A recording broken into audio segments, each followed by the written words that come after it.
Give me like the story of how you went from Sebring and ended up at MTV to begin with. Well, I went to college at Ohio University down in Athens and was studying telecommunications there. And there was an internship program in '87 when I was about to graduate. And I was looking at ones in New York City. I had a friend in New York. Back in at OU, I played in a bunch of punk bands. So I wanted to continue playing music. Had a friend that moved to New York City. I was looking at internships in New York, and there was one on there for MTV, which was, brand new at the time. And there was an OU grad by the name of Ken Clark who was working there. And so I said, "Oh, well, can I apply for this? Can I?" And they were like, "Sure." So I applied. I showed up at MTV in the summer of, I believe, '87, and I had a suit. I had no idea what, I was like, I'm going in a job here. Yeah, So I put on my oversized suit, went in. Nobody had suits on there. And somehow I got the internship. They said, "Okay, sure. Can you start, in 2 weeks?" And moved to New York to do an internship at MTV, and literally just worked my way up there, and worked on various shows. It was for the studio production department. So we were doing that was where most of the production at that time was coming from. It was all the VJ segments. There were very few long form programs, but then was able to get an opportunity. I was playing in bands then and worked on then the MTV Headbangers Ball. So, and got my start because they were outsourcing some of their editing. It was like very simple sort of editing of interview bites. And I said, "Well, I learned that at OU. I can sort of do that." And they said, "Oh, really? You can, yeah, just, and it was a couple of really, so date me, and nobody will know what the reference is except for maybe you, but 3/4 inch decks." So there were hmm these tapes that were like, nothing was digital then. So you took these 3/4 inch tapes to sort of make these edits. And, I did a good enough job. So they sort of seemed to like me and kept me around. And I just kept, whatever job I could do. I said, "Well, let me try that." Stage manager, AD, whatever I could do, I wanted to learn it all, and just sort of kept going. That's Uh, awesome. I'm a Bobcat too, by the way. I'm a oh, there OU you class of go. 2004, so I'm right Nice. there with you. So did you have did you have a goal at that point in terms of what you wanted to do with the network, or was it really just I want to get my hands on as many things as possible and see how it shakes out? That was sort of it. I just wanted to learn everything I could. And at the time, I was playing in hardcore punk bands at CBGB's. So I was sort of wanting to do that as well. And it was sort of the both best of both worlds. Um, and yeah, I just wanted to sort of do as much and learn as much as I could. And then sort of rose to an associate producer, then a producer, was working and producing the show, the MTV Half Hour Comedy Hour. And that was sort of one of the few long form programs that they had. And it was great because at that time, got to work with so many up and coming comics, whether it was Adam Sandler, David Spade, Dave Chappelle. All these people came up through the MTV Half Hour Comedy Hour because it was sort of a platform to showcase their 10 minutes of stand up at the time, and that's where all those guys came from. And so did that, and just again continued. And there was an opportunity where the MTV was and tell me to stop No, whenever, you're great. I'll I'm just eating keep this up talking. because this So is like the era that I grew up in. So like everything that you're referencing is stuff that I remember watching and seeing. So it's great for me. I love it. and MTV at that time, it was all, I mean, we were all just young kids working there, and nobody knew really what they were doing. We were just sort of making it up as we went. And so worked out of the New York office until I guess '91. And in '91, they were opening up a West Coast branch. There was a small satellite West Coast office, but now they wanted to open up in a much bigger way. And so they asked if I, wanted to go out to LA to produce a kid by the name of Pauly Shore. And Pauly Shore is an LA stand-up comic whose mother ran the Comedy Store, Mitzi Shore. And he was huge. He was huge at the time. And I, had just broken up with a band, and I was like, "Yeah, let's do it." And moved out with my girlfriend at the time, who's now my wife, and has been my wife for 30 some years. And we moved out to sort of start the MTV LA West Coast office.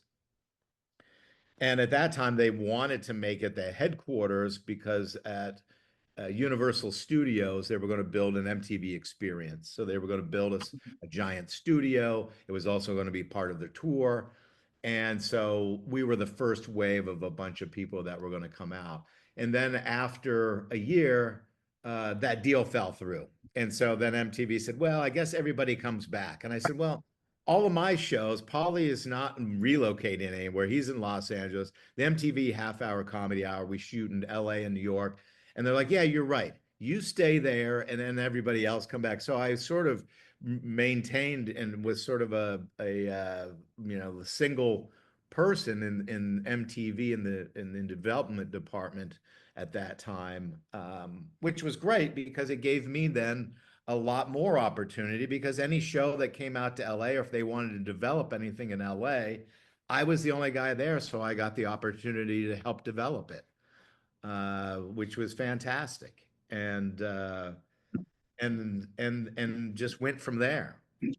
How cool is that? I think because this is also the era where it starts to, like, you're starting to see that shift, because you mentioned they didn't have any long form type of programming that they were producing at the beginning, and then you started seeing some of these shows pop up, right? You started seeing some of these specials pop up. How fascinating was it to be behind the scenes during that era when you saw MTV kind of testing what it could really do beyond music videos? Well, what's interesting is we had no, self-awareness or perspective on it. So we were just doing it. We're like, okay, you want, whether it was MTV Spring Break down in Daytona Beach, there was then the game show Remote Control. That was a long form program at the time, but it literally was, we were making it up as we went. And it was fun. It was a lot of fun, and got to travel a lot. And specifically, even with Pauly at that time, he was like on the cover of Rolling Stone. He was huge. And LA at the time, the Sunset Strip was full of kids. There were, clubs. At that time, it was it was hair metal. So it was like Guns N' Roses and that sort of era going on. But yeah, it was, we had no idea how special it was until looking back on it.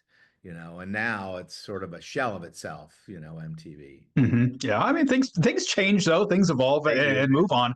I want to talk to you obviously about the Osbournes too, because it had to be fascinating to be even a part of that whole developing that and bringing it onto the TV. How did those conversations start though? Like where did the origin? Who thought of this? Who thought that? I mean, because I had to have been seen as a little bit of a risk, because I mean, Ozzy has a reputation on one side, and nobody really saw behind the scenes for him. Yeah, that was interesting because, I was out in LA, and the LA office then grew, and we grew and moved to Santa Monica. And again, sort of, I worked up on tons of different shows and was in a department called the MTV the Music Development Department, where I was an executive producer and the VP of Music Development. But executive producer, for people, it meant I was a showrunner. Basically, I oversaw a show from the development to the actual production of the show, to the post-production, to the budgeting, to the nuts and bolts of everything of it. And how that came about, my boss at the time, who was the senior VP of the department, Lois Curran, who was also Ohio native, is funny enough, and that's awesome. Used to be married to the drummer from Devo. So it's like, there are always Ohio connections. There are. We just had somebody from Devo in town literally yesterday. That was on my show this morning. It was funny. It's all connected. It is. and she knew that I was a fan of Ozzy's, and she's like, "Well, I'm supposed to do this lunch with Sharon. You want to come?" And along with us was a talent executive by the name of Rod Asa. So Rod, myself, and Lois went to meet Sharon at the Ivy, which is a restaurant in Santa Monica. And there was no real expectation. We were just there to sort of have a lunch and listen. At that time, Jack and Kelly were in their teens. Ozzfest had just started, and they thought, well, maybe there's an opportunity for Jack and Kelly to do something on camera, on the channel. I think at that time they may have just done a Cribs, and so we had this lunch. Sharon just told stories the entire time about sort of what happened that week. It was sort of like, yeah, Ozzy got up in the middle of the night, and we've got 10 dogs, and he slipped on dog crap and almost broke his hip. And then, so she would tell these stories, and we're laughing, and we're like, if half of these stories are true, I mean, this is, hilarious. And she was just charming and a great person. And at that meeting, I think Kelly and their daughter Amy, who then wasn't on the show, was there. And Amy was like, "Well, I don't want to be on camera. I don't really live at the house, but maybe I'll be behind the scenes. Maybe I'll, work on the show or something if there is something." But at that time there wasn't a show. It was just sort of, Amy was like, "I want to work in production." So we left that meeting, and Lois and Rod and myself talked, and we're like, what is, but the real show is them. How do we, do that? And at the time, the MTV Real World was huge. And I had a lot of friends that worked on that. And I said, well, how can we take what the real world is and apply it to what Ozzy and Sharon and the Osbourne family? And so I've sort of talked to my friends there and how they set up their production, which was very much like a documentary. They had camera people living 24/7 on the real world. And I'm like, well, they won't let us do that, but maybe they'll let us, stay there for the bulk of the day when we'll see what happens. Mhm. And basically, the production of the Osbournes, I used the blueprint of the real world. But the hard part was, or like what I thought was going to be the hard part, was convincing them to allow us to do this, to bring cameras. Like, who would want cameras in their house? I surely wouldn't, And so I told the Lois and Rod, and I said, Rod, you tell her. No, you tell. We went back and forth. I'm not going to ask. She's going to tell me no. So he ask, and we both did, and she's like, sure, that sounds, she goes, I've been telling people these stories for years and people never believe it, so at least now there'll be proof. And she said, which was interesting, and didn't know, didn't realize this at the time, but she said, like, because of Ozzy's touring schedule and making music, there were people always coming in and out of their house constantly. So she said, look, if you had two cameras in the house, it's not going to make a difference. It's actually going to give us probably more stability because you would be the stable people coming in and out and not all these other people.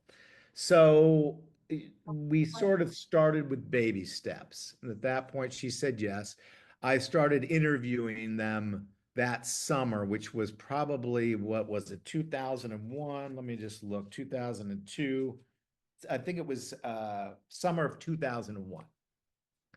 And so I started off very slowly, just interviewing each of the family members and also meeting with them individually because the kids were young. And Sharon was like, look, if we're going to do it, it's all or nothing. We're all in or we're not going to do it, warts and all.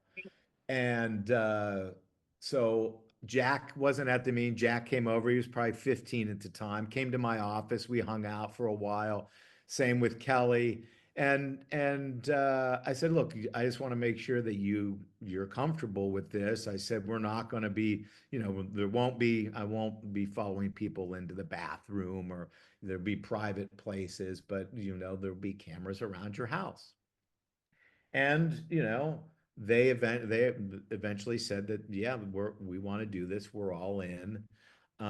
After interviewing them that summer, uh, I learned that Sharon they had purchased a new house because they moved a lot at that time when I was talking with them that summer. They were renting a house in Malibu, but they had bought a new house in Beverly Hills and it was just being built. And I said, "Oh, this is perfect for a potential start of this series is you guys moving in that's always something that everybody can relate to is moving into a new house and all the different things that come with that and all the adjustments." So she agreed, but then they were supposed to move in the house in August, and it kept getting pushed.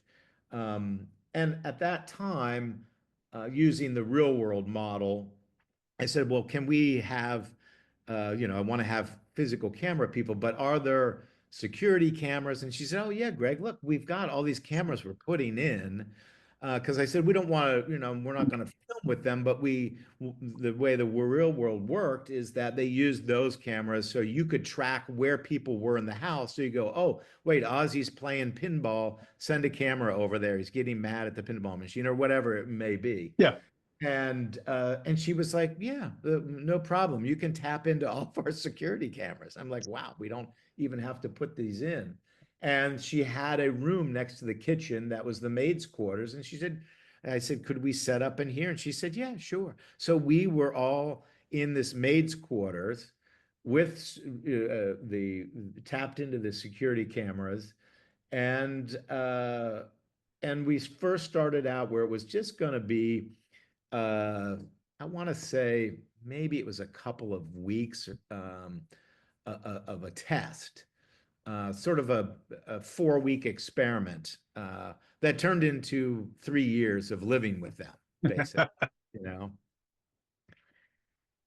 I just it was it's funny because looking at where TV has gone since then, I mean, it feels like a very normal concept. But I mean, that was really just in the infancy of all these like reality type TV shows. So was as you look back on that experience, like what's your takeaway from this show in particular's place in like TV history in terms of the evolution?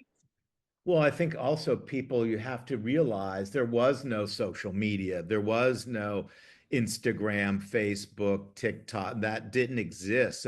So celebrities were not, there was no place for them to, it was their lives were a little more shrouded in secrecy to a certain degree outside of what they would let, a reporter or a magazine, see of their lives. So it was that was a very bold move or insane move for Sharon to allow us to actually just, shoot their lives. And they were not, they were the thing that I don't think you could ever replicate the Osbournes for lots of different reasons.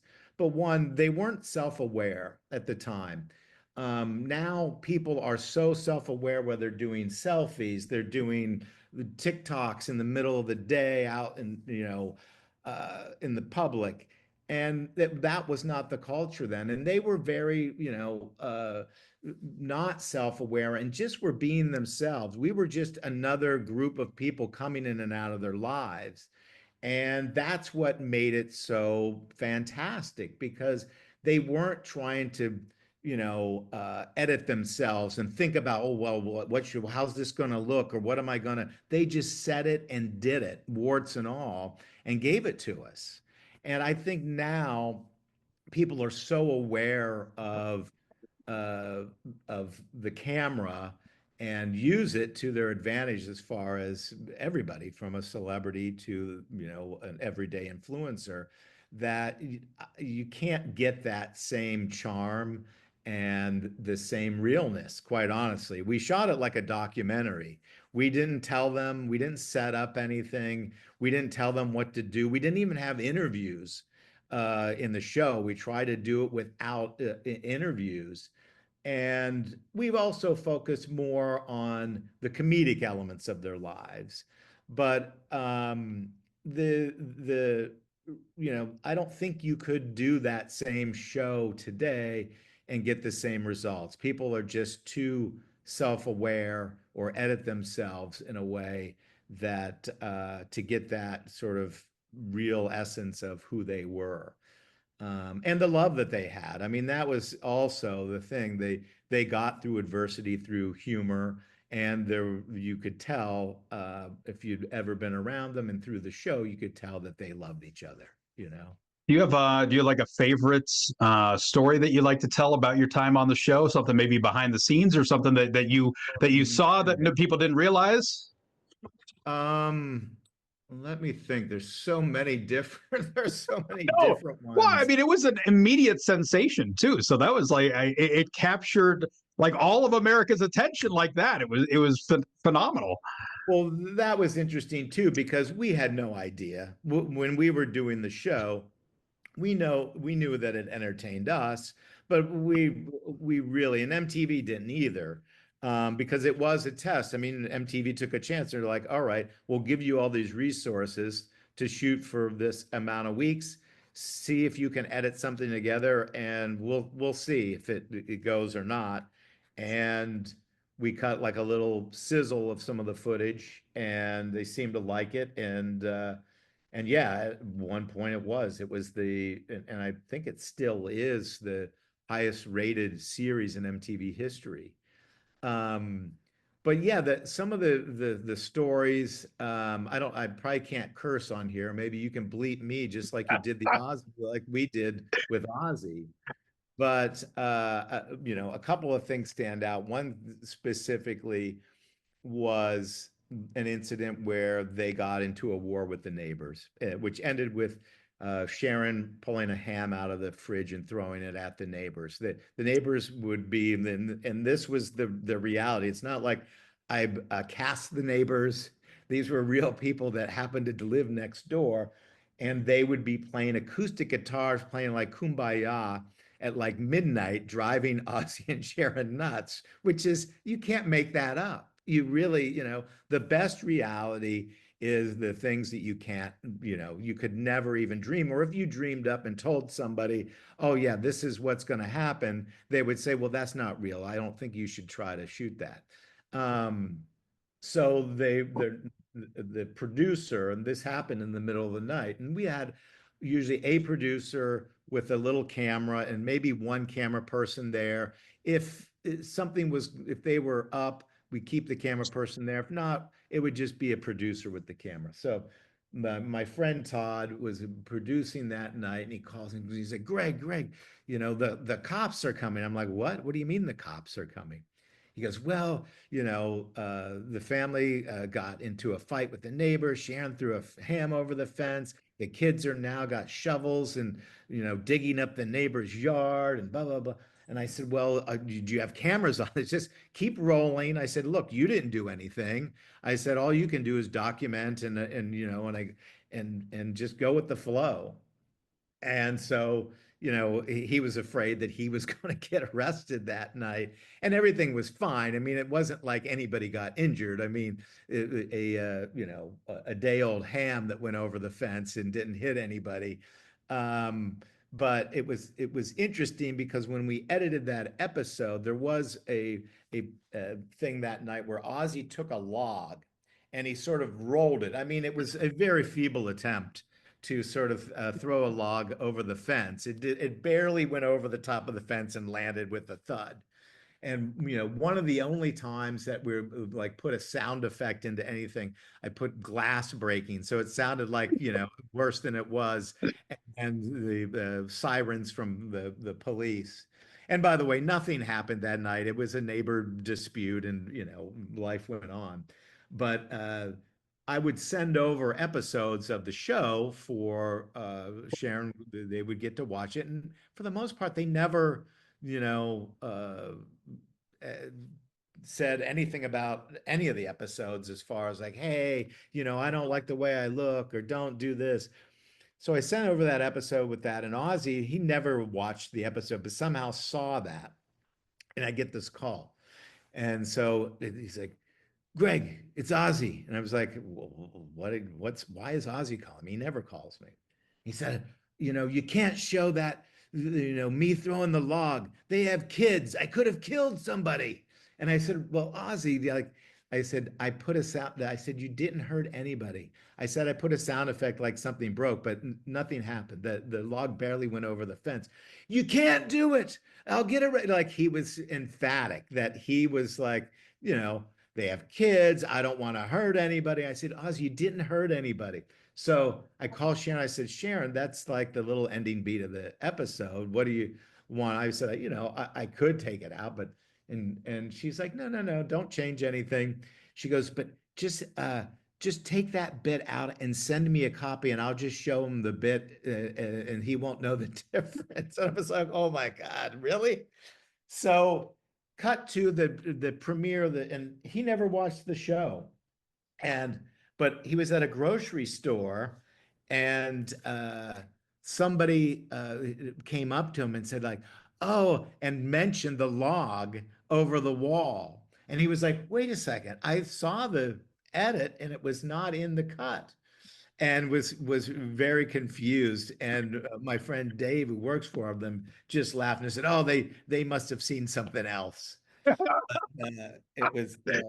was a very innocuous but hilarious thing that happened.